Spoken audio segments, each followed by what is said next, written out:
This happens in session a lot. Well, if she would have did this, I wouldn't have done that. Or if he would have did this, I wouldn't have got this and whatever. And I'm like, whoa, whoa, whoa. Infidelity and affairs start in childhood. Hello, everybody. Welcome back to the Glenn Gilbert Connection. I am your host, Glenn Gilbert, and this is where we discuss relationship wisdom for today's man. So healing, trust, empowerment. These are not familiar words related to betrayal. Normally, betrayal sparks thoughts of deception, abandonment, and a violation of trust by someone you counted on for loyalty and support. So today's guest, Mr. J, is a certified betrayal practitioner, a relationship coach, an inspirational speaker whose work helps people transform the pain of betrayal into purpose. Thank you for joining me today, Mr. J. How are you? I'm amazing, Glenn. How are you? I'm doing well, thank you. Just to kind of get a little background, why you started this and how you started this and what is a betrayal trauma practitioner? I first got into coaching as an intrapersonal relationship coach because I'm a big believer in the relationship we have with ourselves sets the tone and standard for all other relationships around us. I did that for a while, and then fast forward a few years, I had a very close family death. My father actually passed away abruptly. A couple of days after he passed away, I had my first panic attack. And long story short, I woke up in the middle of the night with this panic attack, and it took me a while to get back to sleep. But while I was doing some reflection and introspection on this panic attack afterwards, it really led me down a really deep dive of a lot of unhealed developmental trauma. So I wanted to kind of get into that and do some psychological surgery on that and, see how this has affected me and so forth. And in that, I found this community of trauma, and even more niche within a niche, I got into betrayal trauma. And then long story short, I started networking with people in the field until some CEO reached out to me one time and said, would you like to, go through my program, become certified in this and, help people on a professional basis? And I said, sure. And the program was phenomenal. And I think this field is phenomenal. And that leads me to where I am today. And now about 85% of all of my individuals and couples are on the journey to repair and rebuild after broken trust in a relationship. Right, interesting. And I'm sorry to hear about your father. That makes it pretty. Thank you. Yeah, you're welcome. So I understand that you moved out of your parents' home at 14. I think it was part of your bio. And how did that experience, basically as a child, taking control of yourself at such a young age, how did that shape who you are today? Wow. Two things I just want to say. First of all, I appreciate you saying, sorry about your dad. My father, when we first got on the podcast, you said, how are you? And I said, Dandy. My father's name was Daniel. And after he passed away, I made it my life's mission that anytime anybody asked me how I was going to say Dandy. Because number one, that's true. And number two, it keeps my father's name alive, Dan. Yeah. So that's number one. Number two, it's interesting you should ask me that question because I've had that on my bio for the longest time, and you are the very first person who's ever asked me about that.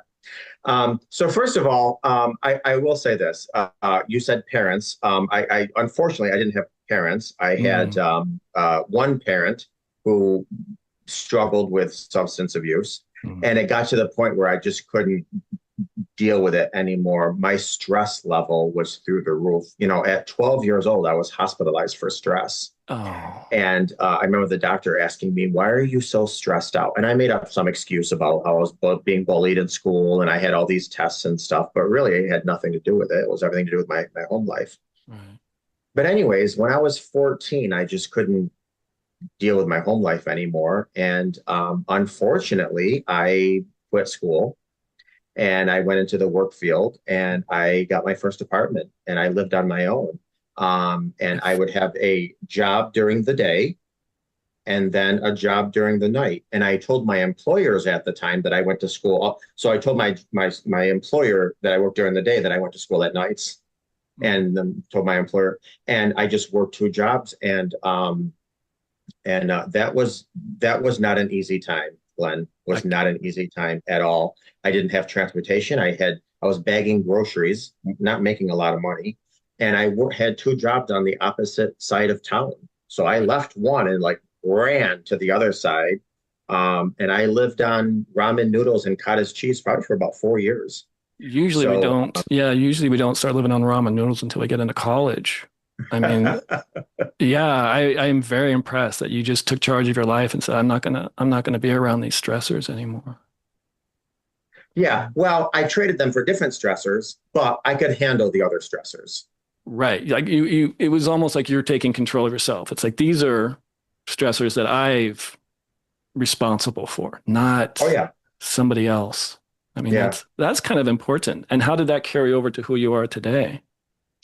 Well, I'm going to be honest with you. I think there's no substitute for experience. Mm, Now, I'm not going to say that you need to have a brain injury in order to be a brain surgeon, mm, but I do believe when I'm talking to some of my clients, it really helps that I went through the school of hard knocks myself to be sure. able to relate to them. And I'm talking about from childhood trauma, developmental trauma, abuse, toxicity, um, uh, sexual violations. I mean, I'm not going to say that I have it all because I won't, but I will say I can relate to a good majority of my clients. And again, that's not to say that a good mental health professional has to experience everything, but I do believe that there's no substitute for experience, and I do believe a lot of world lessons do help with my clients on top of everything else, my education and all this other stuff. But I think I also have a great depth of capacity of compassion. But also equally to that, on the other side, I have a big, huge hard time with victim mentality. It's like, yes, you go through crap, got it. You got to get back on that horse. Nobody's going to pull out the violin for you. That's not the life we live. This may be a super obvious question. I mean, the answer to it might be super obvious, but I would curious as to why you feel that victimhood mentality is a bad way to think. Well, because what you just said, it doesn't put you in the empowerment seat. Yeah. Yeah. I Yeah. mean, simply put. And if you want to heal and grow and learn, you need to get out of the passenger seat, get into the driver's seat. Right. And what's it? I have a bunch of questions for you, and I'm kind of just going way off script. Uh, how does one start doing that? Well, listen, it all depends on the person. First of all, great question, but very loaded question. I think one of the things you have to do is figure out how and where did you fall off the horse to begin with, Right. and then you go back to there and say, okay, well, these are the lessons learned, and these are the things that when I get back on that horse, I need to make sure that I prevent falling off that horse again. And you know something, you may very well fall off that horse again, and then again and again and again. You also have to have a sense of stick to itiveness, is that no matter how many, I mean, I think it's WD-40 and what is that, Phantom 409, the spray. I mean, this shows us that Mhm. there's a lot of mistakes we make before we actually are, and we're still making them. And that's why I don't consider ourselves human beings. We're all human evolvements. We're all learning. But in order to learn, a lot of times you have to make mistakes and learn from them. A lot of times on these podcast interviews, I'm introduced as Mr. J, an expert in this field. And the only thing I'm an expert in is failure. But it's because of failure where I have my wisdom from wounds. Isn't that was it Michael Jordan commercial where I've missed the basket, I don't know, Yes, 14,000 times, and that's why I absolutely. win? Yeah. Yeah, Yeah. 100%. Yeah. Um, so what is betrayal trauma, and how does it differ from other types of emotional trauma? Okay. Betrayal trauma. So basically, let me just say this. Trauma, the Latin word for trauma is wound. Mm. So while I won't say everybody has significant trauma, I will say that everybody has wounds. Mm. Even if we come from a good childhood, trauma is things that have happened to us, but it's also things that haven't happened to us, things that maybe we need, from neglect or what have you. Also, trauma is not necessarily what happened to us per se, but it's how our body responds to it. Because you can have 10 different people that see the same thing or experience the same thing, and only 3 could be traumatized, or 7 could be traumatized, and the other ones aren't. All depends on so many things: coping mechanisms, support systems, maybe belief systems. I mean, it really depends. But I'll give you an analogy of betrayal trauma, depending on the time we have really quick. But just imagine that there's a bridge about a mile above ground, and it's a mile long. And here we are on this bridge. And you're at the beginning of the bridge, and you have to get across the bridge to safety because under this bridge, Glenn, are active volcanoes and fires and earthquakes. And it is so hot. You can feel the burn in the soles of your shoes. Now, when you are trying to get across from that bridge, let's just say you have the two most things that are important to you in your arms. I'll just say my kids. I have two kids. I have a son and a daughter. So let's just say I got my son here, my daughter here, and I got to go to the opposite end of the bridge. Okay.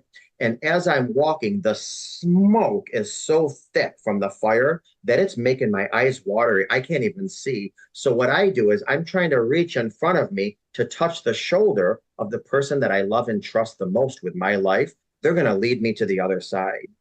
And so while I'm walking and I'm inching up and my heart's beating and I feel the flames and I smell the lava and I got my hand on the shoulder of the person in front of me because my eyes are burning and I'm holding my kids. And all of a sudden out of nowhere, the bridge collapses and I start falling. And I'm looking down and I'm about to go into the eye of the volcano. And I got my kids who are looking at me, Daddy, what's going on? And I'm looking around to grab something. There is nothing to grab. And then I look up at the bridge and I see the person that I loved and trusted the most have a hammer. And they're the ones that made the bridge collapse. And now my mind is completely hijacked. And I'm like, what is going on here? And then you fall and you die emotionally and mentally, but not physically. And that's where I come in. So that's an analogy of betrayal trauma. Oh my gosh. You have to, so you're the one that walks on the bridge and you're like, here's a lifeline before you fall all the way in the volcano. It's like, I'm going to stop you before you. Well, actually, I'm the person that goes into the volcano and takes you out and says, listen, this is how we need to repair and rebuild yourself. Beautiful. That's awesome. So how does betrayal impact our ability to trust again? It sounds like you kind of tapped on that a little bit, but how does betrayal impact our ability to trust again within ourselves and with others? Well, Glenn, think about it. When we trust somebody, when we invite somebody into our world, our existence, our life, we co-create with them. So you go from having your own roots, and in a lot of ways you still have your own roots, but in a lot of ways you also are building roots with each other. And that person becomes you, and you become that person, and you build roots with them. You co-create with them. And when the person that you're with, and now listen, I'm talking about spouses and partners and significant others, and that's probably about 90% of what I deal with. But we can have betrayal trauma from a parent. We can have betrayal trauma from a boss. We can have betrayal trauma actually from ourselves, which I can get into that if we got time later. So when that roots, when that bond breaks, you lose yourself because you are co-creating with this person. And now you're thinking, well, wait a minute. If this person who I loved and trusted with my everything could do this to me, is my picker off, number one? Am I off, number two? And then here comes the narration. Maybe I'm not good enough. Maybe I'm not this enough. Maybe I'm not that enough. So you completely lose your self-worth, your self-identity, your self-trust, yourself, all this and that. Now, you did ask me a question that I do want to answer. There's actually a lot of ways that betrayal trauma is different from, say, non-betrayal trauma, but I'm just going to give you quickly just three, just for time purposes. Number one, because it's personal. If you lose a parent, it's traumatizing. You're sad. You're devastated. It's traumatizing. But you don't question yourself. I mean, unless you unalive them, but you don't question yourself. You don't say, geez, what did they have to do with me? Second of all, betrayal trauma is a secret society. If you have a family member that passes away, you're going to get coworkers that, bring you a meal. You're going to have your neighbors that stop by. What do you need? You're going to have family and friends come to the service. You find, phone numbers underneath your mattress, and your spouse is calling some people, or, hair in your glove compartment, or lip gloss behind your seat. You don't want to tell the masses because there's grief and shame and embarrassment. So it's a secret society. And the other last way I'll just tell you is that with trauma, if you lose a family member, again, that was my example, it's going to affect your here and now, and it's going to affect your future. But when it comes to betrayal trauma, it not only affects your here and now and your future, but it also affects the past. You no longer can drive by certain hotels, certain restaurants, certain places. You no longer can look at family vacations you took at 5 years ago because that's going to affect you and trigger you to, wait a minute, when they told me they had a call and they had to leave for 2 hours, did they really have a call? So those are just three ways that betrayal trauma is different from, say, non-betrayal trauma. Sure. Yeah. And all of that history, like you just said, comes into question. All of those little things. What are these phone numbers? Did you really go on, that work planned outing, travel outing? I mean, all that thing can come back to haunt you. I think for men, even what you were saying about you're trying to plan ahead, or you're trying to just set yourself up with something that's going to be there 20 years from now, so you can have a home together and you can retire together, and even just, what do I want to say? Before you move into that assisted living place, you want to create all of these memories. Then all of a sudden, betrayal comes in, and all of that future planning goes poof. Oh yeah. Your life implodes and explodes. Yeah. And 100%, then you have all of this. Well, really what sets in after that, which is very tough to get people to start changing, is the narrative, But really, we have to be very careful of our narrative, As a matter of fact, let me just give you an example. Yeah. I talk to a lot of couples, and let's just say they're saying, well, I can't have sex with my partner, my spouse anymore, like they had sex with them. And even though on its face, that's true, that's accurate, that's a correct statement. Well, one of the things I really try to help couples do is let's really break down your narrative, because yes, what you just said is true, but here's the deal.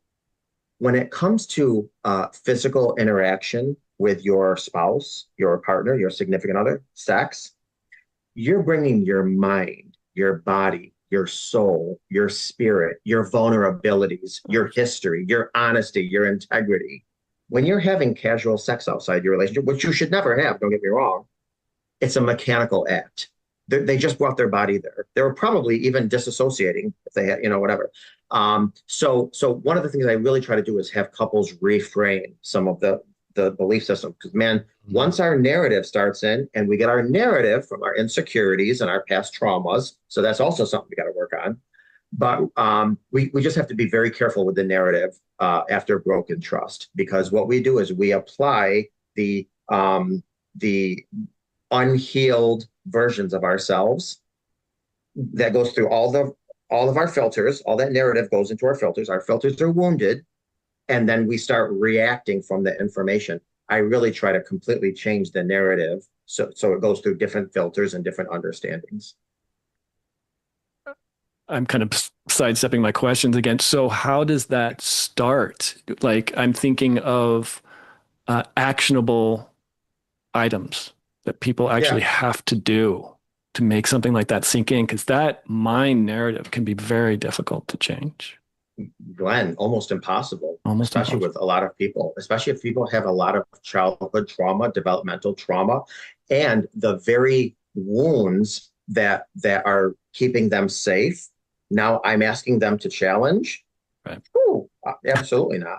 Right. But one of the things that I actually ask people to do, to be honest with you, is, well, a couple things. Number one, write down fact with nothing attached to it. And I'm going to give you an example. How many times have you heard a situation like this, right? Let's just say male-female couple, okay? And the female will get upset and she'll say, can you take out the trash? Please take out, and this is the fourth time I asked you to take out. Now, if your mother asked you to take out the trash, you take out the trash. Because the other day when my mother asked me if we come over for dinner, you rolled your eyes, but yet because you don't love me, you don't respect me, you don't. Whoa. What is fact? What is feeling? Right. The fact is the trash wasn't taken out when you asked them to.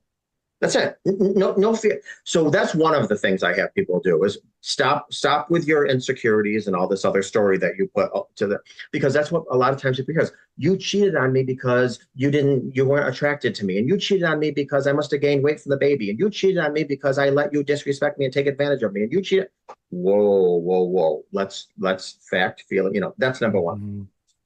Number two, but even lower than that, a layer under than that, is you have to break down the lies that you chose to believe all your life that got you to where you are today. Mm-hmm. I'm going to give you an example. Hypothetically speaking, let's just say you're younger and you bring a school project home, right? You know, mom, look what I did. I created this project. And let's just say she's like, okay, but I'm cooking right now. I can't, you know, I'm cooking. I got my hands in dough and then I got to wash dish, whatever. The message you heard, what you think you heard was, I'm not worthy. I'm not good enough. Nothing. I don't mean whatever. And so that's the story that we believed. And I'm going to tell you something, Glenn. A lot of our trauma comes from the suffering simply for the lies that we believed. Mm-hmm. So we need to go back to day one and start undressing and undoing and unraveling those lies that we believed and replace them with the truth. Our mother was cooking. That's it. We're not unlovable. We're not a waste of time. We're not a nuisance. We're not an inconvenience. Our mother had her hands wet. She just needed 10 seconds. And so then you have to retrain your own brain not to believe the lies. And that's going to help now your adult brain. But I don't want to digress. I'll stop there. No, that's amazing. Yeah, like I was kind of hinting on earlier, what we deal with to survive as a child really carries over to our adulthood and into relationships. It does. And I'm going to tell you something. Often what happens in our childhood that keeps us safe often sabages us when we're young, when we're older. So for example, I'll use that same thing. Let's just say we bring a report card home, right? And the only time our parents give us attention is if we get good grades. So we know, oh, okay, if I eat my meal and clean my dishes and say yes, ma'am, and no, sir, and I bring home good, I'm going to be safe. That gives me safety in my home. I know my parents are going to love me. I'm not going to get called names. I'm going to be fat. That keeps me safe. Well, now you get into adulthood and you try to people please in your relationship, and that your spouse just doesn't go for that. That doesn't work now. Or you try to people please so much that now you're going outside of your relationship, not giving your partner what he or she needs. Same exact thing. Let's just say you have a raging alcoholic for a parent, right? And you say, okay, you know what? I don't want to go home after school because my mother's drunk and she's going to, curse and scream and call me names. I'm going to stay away. I'm going to avoid my mother. I'm not going to tell her about my day. I'm not going to tell her about my problems. So avoiding sharing anything about me keeps me safe. Then you get older, you get into a relationship, and you know what you hear from your spouse? You need to open up to me. I don't know who you are. Say something. What do you do? What are you thinking? Well, what kept you safe when you were younger is now sabotaging you in relationships when you get older. Yeah, I was thinking of the whole, when you were talking about grades and you get that positive feedback if you get good grades, there's also that flip side of you only get attention if you get bad grades. Like, what are you doing all day? But if you get good grades, you don't hear anything about it. Yeah, absolutely. Yeah. Absolutely. But I'm going to tell you something. Then we get older, Glenn, and we have these personalities. And when people talk to us, you know what we do? We sit in our chair and say, well, that's just who I am. And no, it's not who you are. It's who you've become because you never healed that childhood trauma. You're actually a free person struggling to get out of this costume. But until you do that work, you're going to believe this is just the person you are. Right. Yeah, that took me a long time. I only just realized it recently. A lot of the relationships that I feel didn't go very well, I feel like, oh, wow, when I was a little kid, all of the things that I used to survive does not transfer over to having a good relationship. And I just learned that. I mean, that was like, that's a big epiphany for me. And so you're just kind of confirming that whole thing of like, oh, wow. The whole thing of just trying to, as a little kid, this is what you need to do to survive. And if it was an avoidant thing where it's just like the feedback you get, it's always negative, of course you're not going to pursue it. And then when you get older, so like any kind of positive feedback feels so weird. So just, is this right? But yeah. Anyway. And that can really pose an issue in your relationship, especially if you're with somebody who wants to be acknowledged when they give you positive feedback. Of course. So what are the first steps someone should take after discovering infidelity or deception? I don't mean to laugh, but I know that's such an amazing question. But I'll tell you something. Yeah. imagine you set somebody on fire and their skin literally is dropping. They're on fire. And then you're telling them, okay, hold on, sit down, take some breaths. Are you serious? I'm on fire. It sounds like a South Park episode. I'm sorry, but my bad. So no. So your question is amazing and it's so good. But I want to really, especially your listeners, if they're ever in this situation, to understand I completely get where you're asking the impossible. I get it. Your brain is hijacked. You're in a state of hyper arousal, hyper vigilance. You feel like there is a starving wild tiger in the room looking at you, growling. The last thing you want to hear is, okay, take out a piece of paper. We're going to write down our feelings. I mean, so, okay, all right, enough of that. One of the things that I really ask my clients is, number one, please, please, please do not make any major life decisions anytime soon. If you want to stay in the relationship eventually, you can decide that months from now, weeks from now, years from now. If you want to leave the relationship, you can decide that weeks, months. If you want to knife your spouse, I'm just kidding. No, don't do that. Although I've had people that have done that. No, no, don't do that. No. We're not advocating. No, absolutely not. Right. So number one, do not make any major decisions anytime soon. You're not thinking with your prefrontal cortex. It's completely offline. That's number one. Now, once you get to a point where you have a window of sanity, one of the first things I have everybody do, especially if you're the person who was betrayed, is you need to create what's called a needs assessment. And the reason for this is because everybody's needs are different. And so what you do is, try and write down 3 people that you can call at any point that are just going to listen to you. That's all. Just going to listen to you with no judgment. Write down 3 people that you can call that you'll pick up the phone and they won't ask you any questions. They'll just pray with you. That could be your pastor. That could be whatever. How about 3 restaurants that you can call, even if you have an app, and you can just press a button and within a half an hour, you got a pizza delivered to your door? Because there's a lot of people out there with young kids and you're on the bed in a fetal position crying a river of tears because your heart was just snatched out of you, but your kids still need to eat. So you need to be able to press 2 buttons and a pizza is going to be delivered in a half an hour. What are 3 shows or comedy skits or whatever that you can watch that bring you laugh and humor? Now, you're not going to laugh. You're not going to chuckle. You're not even going to crack a smile. But will there be a microscopic inch in your brain that opens up to, you know what? Life maybe is just not all dark and dull. So that's what I would. First thing is a needs. First of all, don't make any major decisions. Second of all, needs assessment. And then you have to start slowly with, okay, what does this hour look like for me? What is this, really slowly going through each day. But I'll tell you something, Glenn. I have people that call me that are 30 years out of betrayal, and something just happened, like a life event that brought up some triggers maybe of that unhealed betrayal. And then I have people that are bear hugging the toilet, vomiting because they just found out. Yeah, that'll stick with you. Yeah. What did they say? The 2 things that are most traumatic in a person's life is like death of a parent or a loved one, and then divorce, where it's just it is just life altering. Right? Yeah, and both of them have profound grief. Yes, and grief is very tough, and it lasts a long time. Right. And especially with infidelity, it's called ambiguous grief because somebody's still living, but yet there's a loss there. So it's very ambiguous. Right. So can we talk about the connection between, and I think we touched on a little bit, the connection between betrayal and nervous system dysregulation.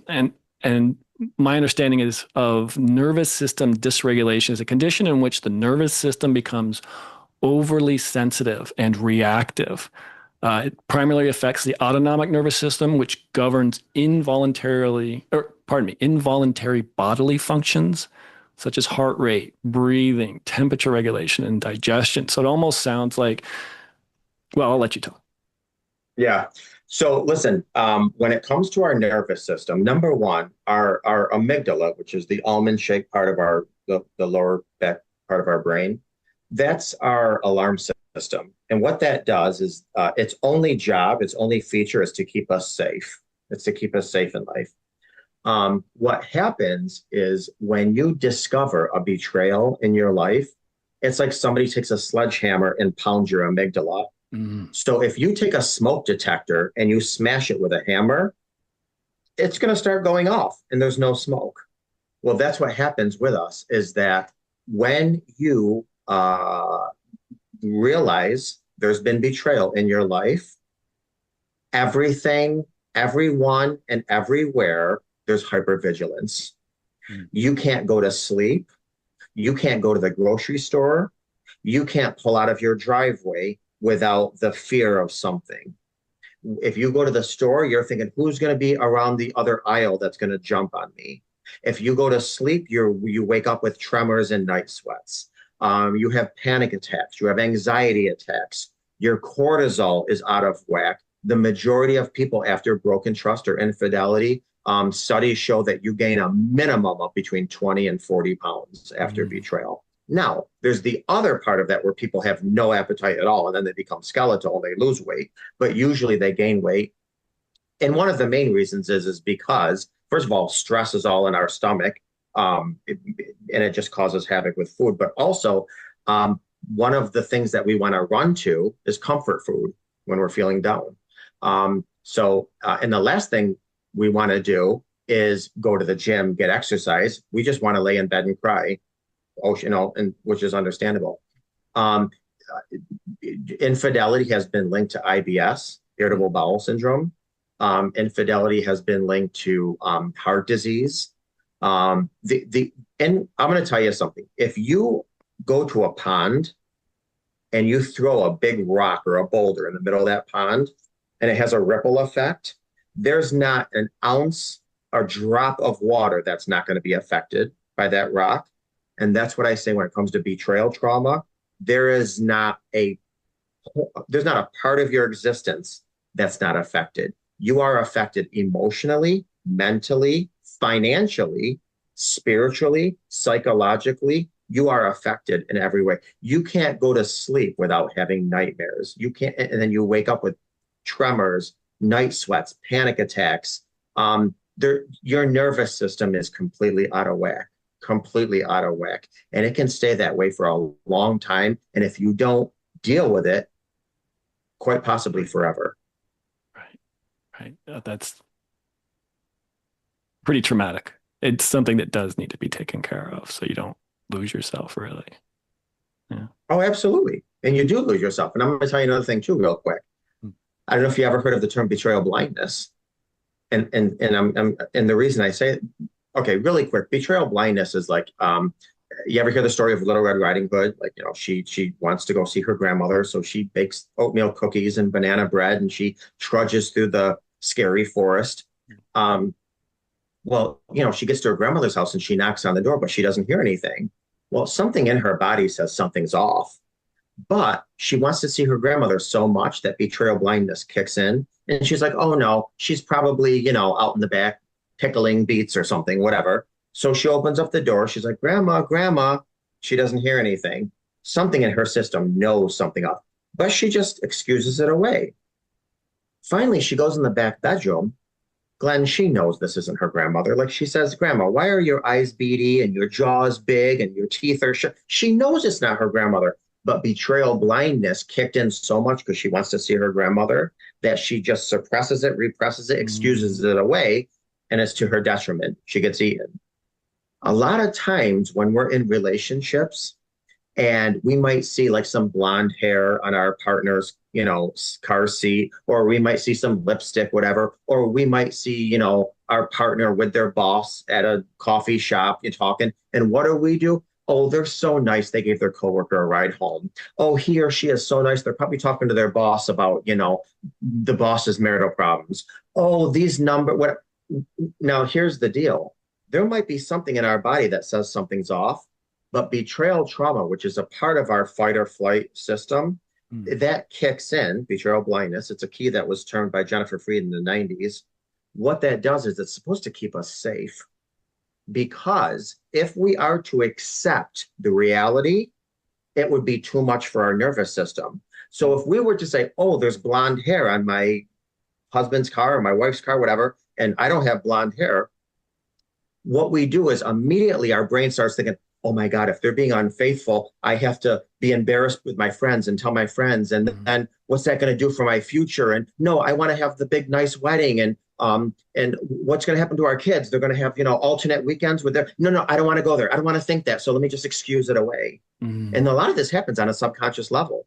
But what happens, Glenn, is when the rubber hits the road and the dust settles and we realize the accuracy and the fact that we were deceived and bamboozled and betrayed and cheated on, now we're trying to heal when we lost ourselves because we let betrayal blindness succeed. So now we're trying to heal what we know when we don't even know who we are. It really, so it's a big deal. Yeah, it really is a lot more detrimental than a lot of people want to admit.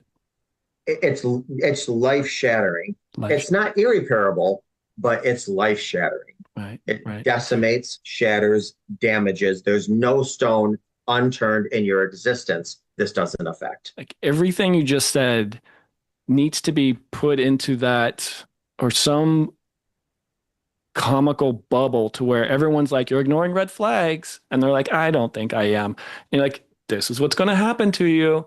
You remind me of this story. It was a friend of a friend. It was Michael Sartain talking about one of his friends. And I'll just try and be super brief. So she got together with this guy and they had a great time. And, they ended up, she moved to a different country for this man. So I think she moved down to Australia with this man, got married and was having a child. But I think when she was having a baby, he was cheating on her. And so she moved back and she was telling everybody, I can't believe he cheated on me. I can't believe this happened, blah, blah, blah. And Michael and a few of his friends were like, he's a male stripper. It was probably going to happen. So blinded from all of the red flags that might have cropped up is just what you reminded me of. It's just, and this happens, I think, to a lot of people. I can say it happened to myself, where we're ignoring these red flags instead of investigating them and being like, there's something there that I should be really paying attention to that I really don't want to. Yeah. But it's difficult for a lot of people, understandably, because number one, we want to believe in the good of others. That's just our default. It's natural. We want to believe in the good of others, number one. Number two, we want to believe that we have good decision-making skills. Sure. So we want to believe if I chose you to be a part of my life, I want to trust and believe in my abilities, Right. And the other you wouldn't do that to me. Why would you do that to me? It's me.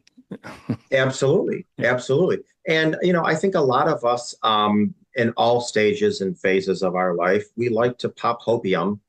It's like, I hope this is going on. I'm going to have to copyright that, or if you haven't already, hopium. I am so sorry to interrupt you, but I tell my friends and family, I'm like, don't use hope as a source. Use actions. I hope they'll change. We do. We pop those 100%. Hopium like they're candy. Hopium. That is brilliant. Yeah. Real quick, I'm just going to do just an interjection here. The Glenn Gilbert Connection is about growth, leadership, and emotional clarity. It's not just for men. It's for anyone who values honest, grounded conversations about rebuilding after loss. If this episode is offering you something meaningful, I invite you to like, subscribe, and share. It helps this message reach others who need it, and it tells us we're on the right path. So let's continue. Thanks, Mr. J. So what are some common myths about betrayal trauma that you often debunk? Well, once a cheater, always a cheater. That's absolutely not true. I believe just like an addict, once an addict, always vulnerable. But here's the deal. Infidelity hits because somebody hasn't addressed wounds If you're going to repair and rebuild with somebody and they address their wounds, they fill their wounds, they replace their bad coping mechanisms with healthy mechanisms, and they're consistent about it. Because let me tell you something, people on the healing journey after broken trust, I tell people all the time, especially couples that want to come back together and try to repair and rebuild. I'll tell the person who stepped out, say, listen, your spouse is not going to believe a word you say because words mean nothing to them. Words mean nothing to them right now. And I'm going to be honest with you, your behavior means nothing to them right now, because while you were telling them you love them, you were leaving the house at 2 o'clock in the morning to go hook up with so-and-so. So your behavior is not, but what eventually is going to make you believable are your consistent patterns. Mm.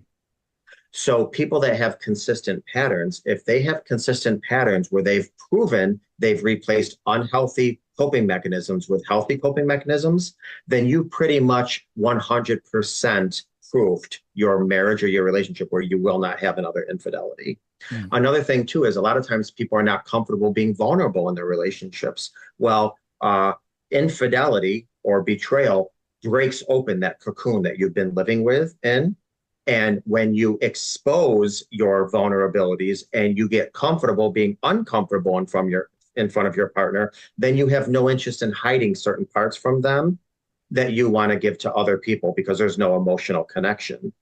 Which is why a lot of times people say, how could they do this with that person and do that with this? Because this is all Monopoly. It's playing games. It's Candyland. They can go and be the knight in shining armor between 2 and 4 a.m. But then they got to come home and deal with real life. So, so this was all a fairy tale and all this. So I don't believe in once a cheater, always a cheater. I don't believe, men are dogs and women are whore who cheat. I don't believe any of that. I believe that seeking external validation by a cheater, by somebody cheating, was their drug of choice. They just need to replace that unhealthy mechanisms with healthy mechanisms. At the same token, trying to rebuild severely broken trust in your relationship. This is not a one and done journey. This is not any kind of race. This is a slow boat to China. But I'll tell you something. I tell people all the time, if you stick with it, and there's going to be days when you got your head in your hands and your hands on your knees and you're crying saying, I can't do this anymore. But if you stick with it and both parties are absolutely doing the work, you might not have your happily ever after, but you can certainly have your happily even after. Mm-hmm. There's no doubt about that. It's going to take a little while for that. That's not something that's going to happen over the weekend or even next month. Nope. Yeah. Let's buckle up. That'll be a long journey. Yeah. So how can someone rebuild trust after being betrayed? You kind of touched into that a little bit. Especially, let's say in future relationships, let's say this one broke off. The person's just, I cheated, they left, my spouse, loved one left. What do I need to do differently? Well, if they're not rebuilding, they don't have to do anything in the relationship that's different. Or you're saying like if they just moved on to the next relationship? Yeah, I'm thinking if the relationship ended and let's say the person who cheated, that relationship ended. Or they were just thinking, well, I might be able to get something from this new person. And that person is like, no. I'm thinking, what can somebody do for themselves who I cheated once before, kind of like what you just said. I guess we kind of talked about it. Cheated once before, but I see how it really hurt somebody. What can I do differently? Well, first of all, one of the things I just want to say is you first hurt yourself.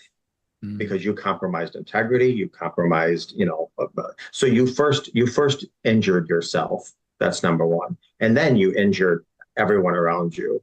If you have a belief in a creator, you injured that relationship. Some people believe you disrespected your family lineage by doing this, what have you. So one of the things that people need to do is take a deep dive into why they ran to that unhealthy coping mechanisms. I say all the time, affairs are just like cutting. People cut, into their skin because they want to relieve themselves of pain. So people get into affairs for the same reason, usually. So one of the questions you have to ask yourself is, what were you trying to numb, distract, avoid, cope with? That's number one. Number two, why didn't you allow yourself to be vulnerable in the relationship or situation you were in to share what you need to prevent yourself from having this secret where now you had to go numb and distract and avoid and what have you. Another thing too is, what were you seeking? What did this affair give you that you didn't have? And you need to make sure that whatever that is, you replace in your own life. You don't put that responsibility on somebody else. You fill your own cup with what you needed, what have you. So really the thing is you need to rebuild trust within yourself, absolutely within yourself. And that's by just staying consistent, giving yourself small little promises and sticking to them, giving, whatever that is. Like I'm going to go to the gym today at 3:00. You make sure you go to the gym at 3:00. I'm going to, living more authentically, certainly in a relationship, living a lot more transparently, hey, I'm going to go to the store. You better make sure you go to the store, especially nowadays, we got these tracking apps on our phone. So really affairs are a drug of choice. Just like sexually acting out, even if somebody doesn't have an affair, but yet they're known to go to like massage parlors with like happy endings or whatever. What is it you're getting from that you need to replace an unhealthy coping mechanism with a coping mechanism? Listen, if you're single and you do whatever you want, but when you're in a committed relationship, that's not a healthy coping mechanism. So whatever you need to make sure. And I'll tell you something, a lot of people, Glenn, I'm sure you know this, they jump from relationship to relationship to relationship because that's their coping mechanism. But all they're doing is leaving a trail of jaded heart behind them, and they're solidifying their own heart with concrete, which is not good.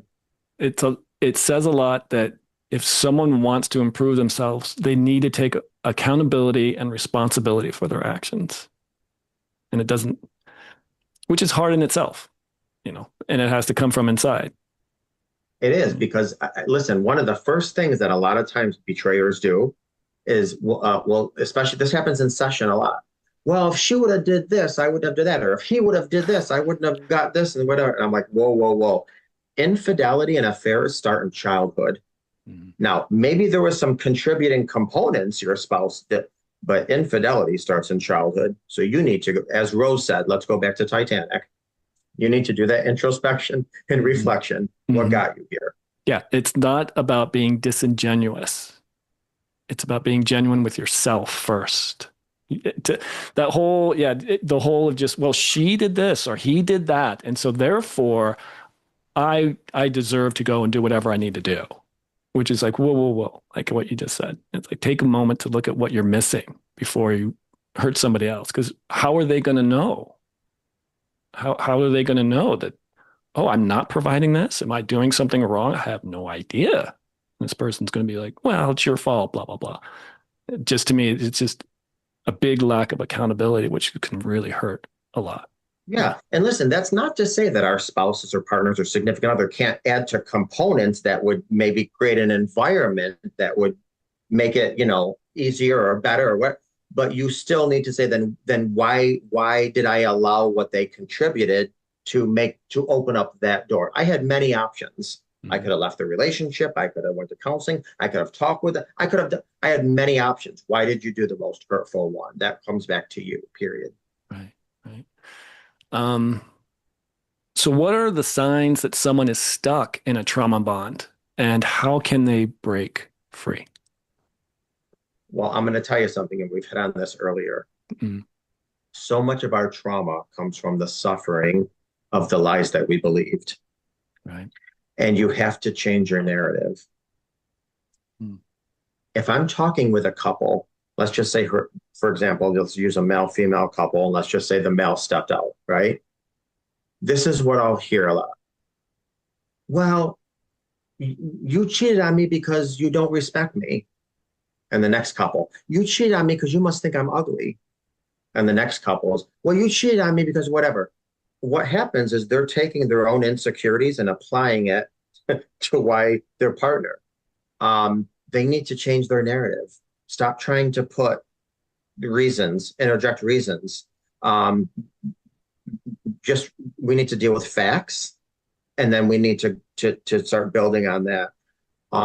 All these other things are just our own narrative. And unless you are going to address your own narrative, you're going to be stuck and you're going to circle and circle and circle.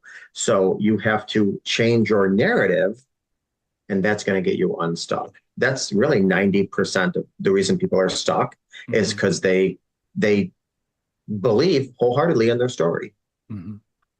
I understand. I had somebody tell me, a friend tell me, rumination is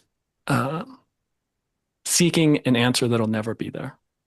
If you're just kind of just going, oh, this is how I got to figure it out, and blah blah, the answer will never come. Yeah. And I understand that's hard for people because, I was talking before about the amygdala, but one of the other parts of the brain that's severely affected and damaged is our hippocampus. And that's that records time and location and stuff.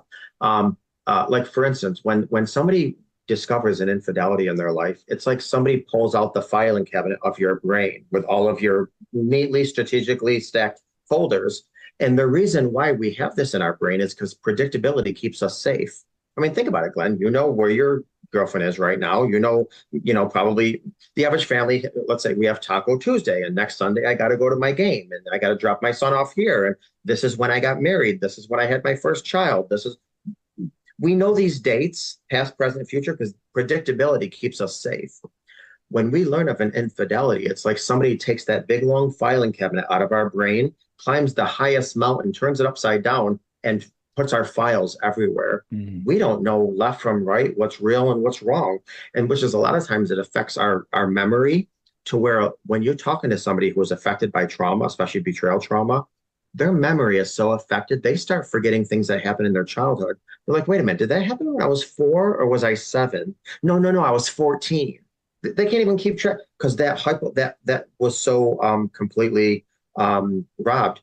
And then what? So now you're trying to heal yourself, heal a relationship, grow, learn, be a functioning human being, while so many parts of your brain are hijacked. It's just it's like ice skating uphill for a lot of people. It's possible, but it's very tough. It's absolutely, well, it's not only possible, it's probable if you do the work, because there's many studies that have shown there are steps that if you take, as long as you're not married to your story, there's a good chance you can heal and rebuild and repair. And I'm going to tell you something else, Glenn, and I can give you stories, not that we have time now, of people that have such a better, more loving, open, vulnerable, amazing relationship than they ever had before after broken trust. That's amazing. There is hope. You take somebody who had a heart attack, and 10 years later, you look at them and they're like in the best shape and the best attitude, and they're eating right and they're feeling good and they're doing all these amazing things. And they'll say, this was a good wake-up call. This was a big wake-up call for me, and I'm living differently now.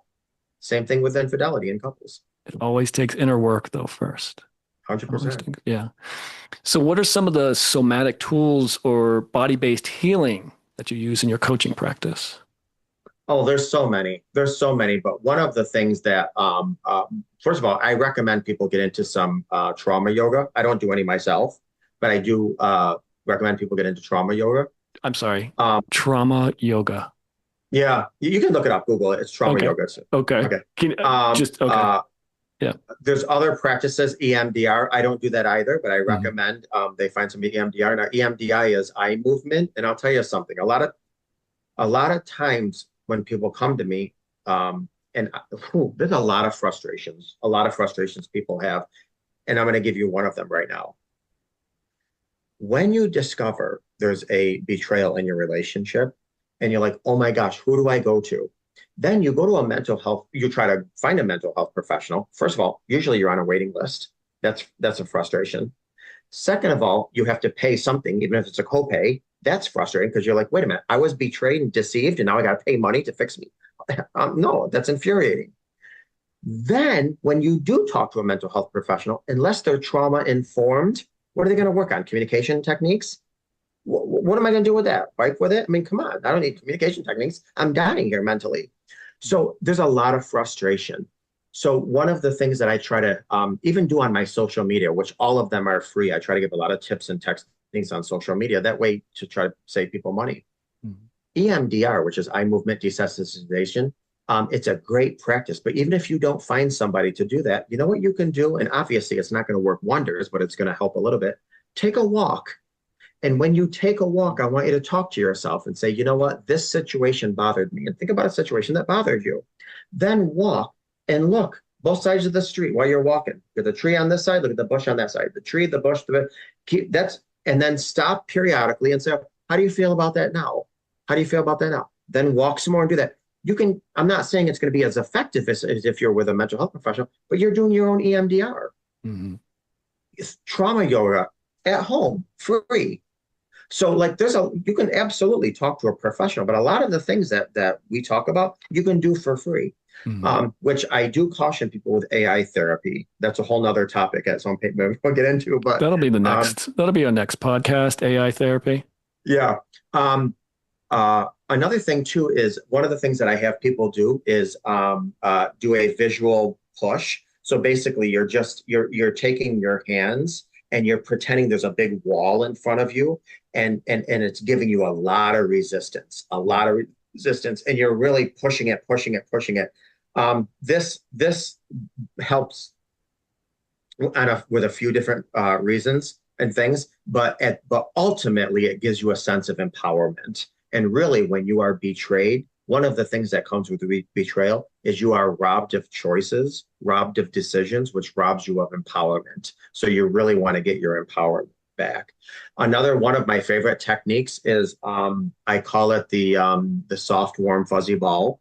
And basically, you just lie down and you think of your favorite color in a warm, fuzzy ball, and preferably you're on your back and on your bed, but you can do this even if you're in a chair. And the other thing too is this process not only helps you somatically, but it also helps you fall asleep. And after a broken trust, you have a hard time falling asleep.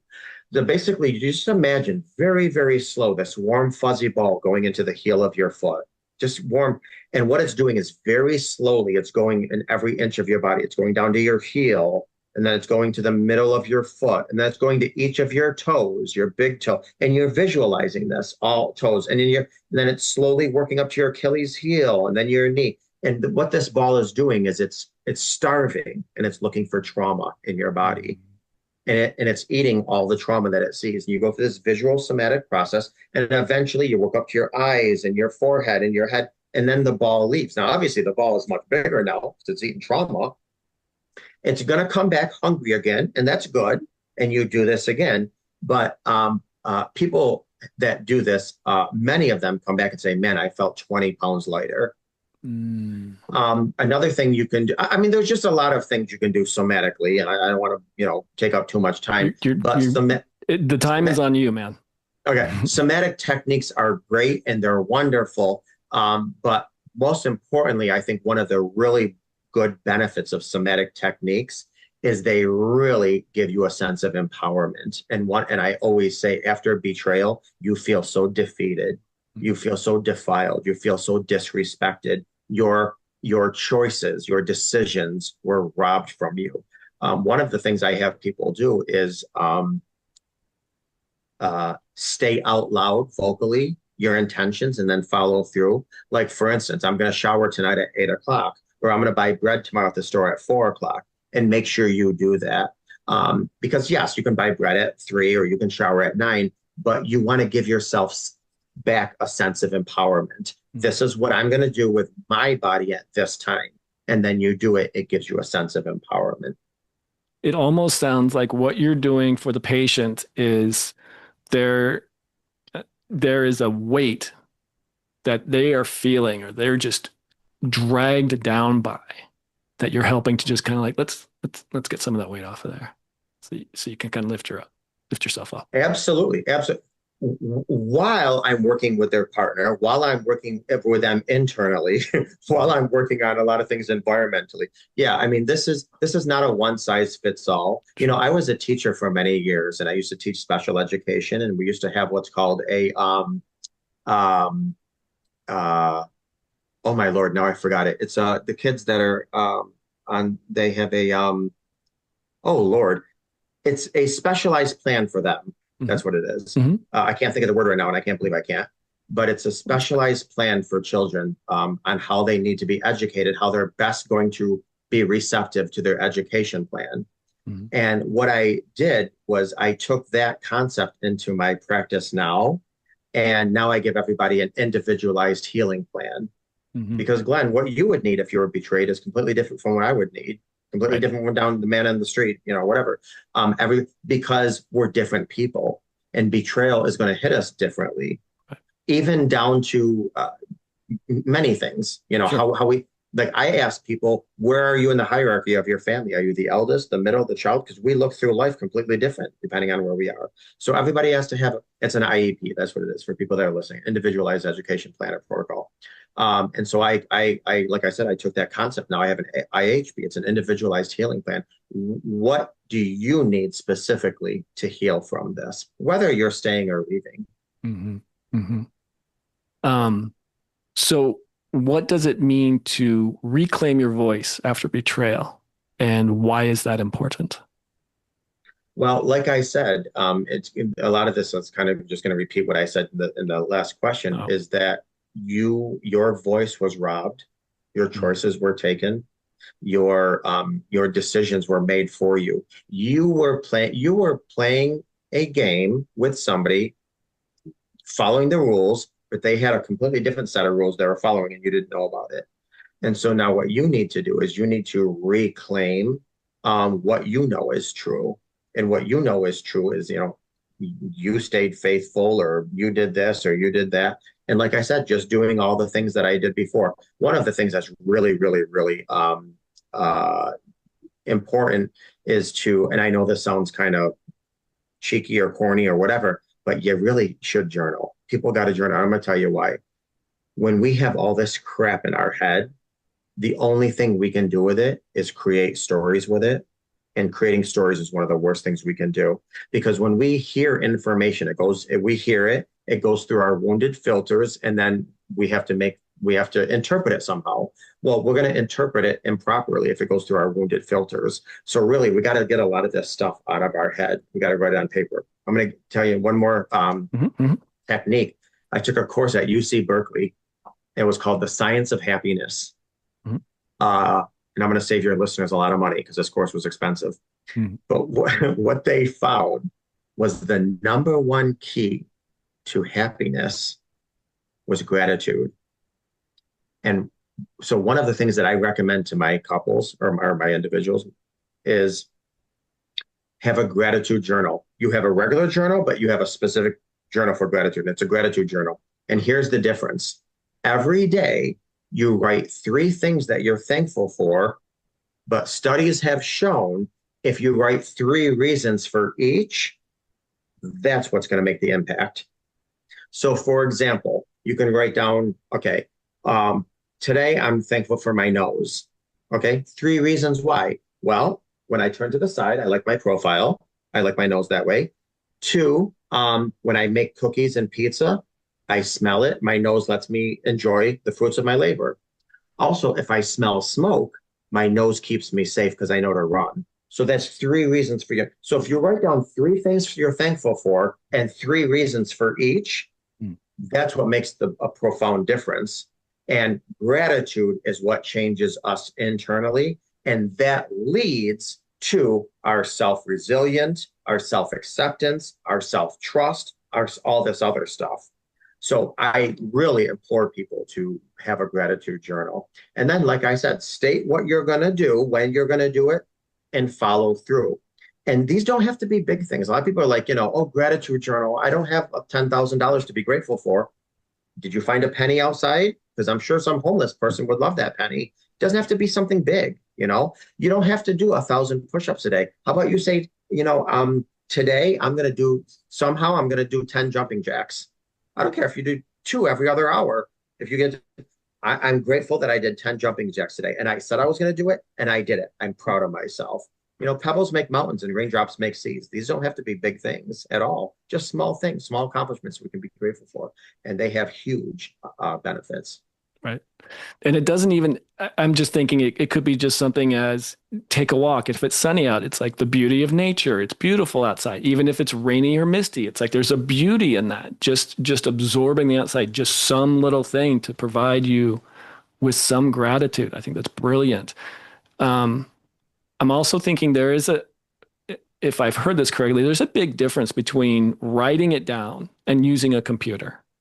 Like writing it down makes it stick Yeah, a yeah. lot better, Well, a lot better. two things. First of all, I just want to tell you there's something in nature called phytoncides, Mhm. PHY, phytoncides, Mhm. where trees give off um, healing components to Mhm. humans.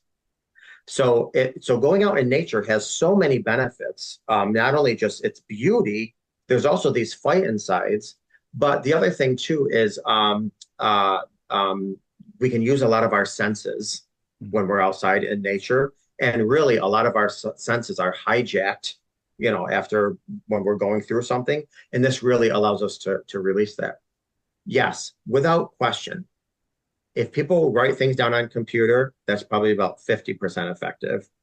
If people write things down with their hand, that's about 75% Effective. beneficial. Yeah. But if you write with your non-dominant hand, that's 100% effective. Well, I've And the never. reason for that is because it lowers filters in the brain. So if you write with your non-dominant, even though it might look like chicken scratch, but keep in mind, this isn't for anyone to read. You don't have to share this. It's just you. Write with your non-dominant hand journaling. That's going to be 100% effective than anything else. That's brilliant. That's brilliant. Um, how do you support clients who feel shame or guilt for staying in a toxic relationship? Uh, Toxic relationships, Yeah, because that's if that's how someone wants to label it. If it's a toxic relationship, how would you support that client who may feel shame or guilt? well, that's a good question, but difficult. I would absolutely do all I can to empower this person to make different decisions because I would not probably want somebody to stay in a toxic relationship. Because really staying in a toxic relationship is just going to constantly chip away at your self-worth. But what I don't want people is to say, if you're rebuilding and repairing after broken trust, that's a toxic relationship. So because that's what I hear a lot is, Mr. J, my mother won't talk to me now because I'm staying with my husband because she knows he cheated. Or, Mr. J, my friends won't talk to me now because, my male friends say, what kind of a man are you that your wife was with somebody else and whatever. You're now in a toxic, dysfunctional relationship. And I'll be like, no, that's not correct at all. You're in a renewed relationship where you're repairing and rebuilding. So if somebody was in a absolutely toxic relationship, I would try to empower them to make healthier decisions to either change the dynamics of their relationship or leave. Yeah. But if somebody decided to stay and their partner was at least giving it a good effort, I would try to reframe their belief that it's even a toxic relationship to begin with. I guess it really depends on how a person defines toxic. Because, like what we talked about earlier, even red flags people want to ignore. And they're like, well, I don't know I'm even in a toxic relationship, but I feel horrible and I don't know what's happening to me. Like every boundary they have, they've just kind of let go. And so, Well, I always say if you ever want to gauge the health of your relationship, it's how do you feel about yourself when you're around that person? mhm. Your body, your intuition will give you signs. Now, is that always an end all, be all panacea? No, because some people were raised around trauma and dysfunction and abuse so long, they're not even in control or in tune with themselves. But that aside, usually when you're with somebody and you leave that person, whether it's, just to leave their house or leave from whatever, your body will tell you, well, I feel good when I'm around this person, or I feel guarded or what have you. So Right. really tune into your intuition when you're around people. Listen, our hearts will deceive us, our mind will trick us, but our intuition, man, it just goes on fact. It won't ever lie to us. Nice. So, what advice or what's your advice for someone who feels broken and hopeless after betrayal? Number one, let them know you are not alone. Honestly, You're not alone. Um, I think the statistics are about 50 to 55% of every relationship is going to encounter some type of broken trust. Mm. So you're not alone. Now, I will also say another statistic is about 75% of couples that do want to stay together after broken trust do. The problem is we live in a society where everyone that leaves a relationship after broken trust, they're the vocal ones. I left his cheating butt, or I left her this and that. So all we hear about is the stories of the dogs and the cheaters and the whatever. No, very rarely do people want to get on social media and say, my husband cheated on me, but we're doing so well. Like nobody says those stories. Mm. But statistics show that about 75% of couples that do want to rebuild and repair absolutely do. However, there's going to be a time you're broken. There's going to be a time you're broken. And I feel for you and I have compassion for you. But just think of this. You are now in the gym. You're breaking down your muscles. They feel broken. They feel weak. You can't even lift your arm. But keep doing the work and you're going to see the muscles being built. Keep doing the work and you're going to see your relationship doing the work. Keep doing the work and you're going to see your marriage grow. That's what I would tell them. Yeah, I would agree with that 100%. At least there is a way out. You just have to put some effort into it. And it's going to be hard. Time. Yeah, it's going to be hard. It's going to be difficult. There's going to be struggles. That's part of the reason why I think it's good to have a circle of really close friends that, like you said earlier, hey, I just need to talk to, I'm just going to vent. I'm just going to vent for like 10 minutes and then I'll hang up. I need your ear for just 8 minutes. That's all I need. Yeah. And all I need maybe once in a while is a few, I hear you, acknowledge me. So that's it. That's it. It's really that straightforward. Oh, it's brilliant.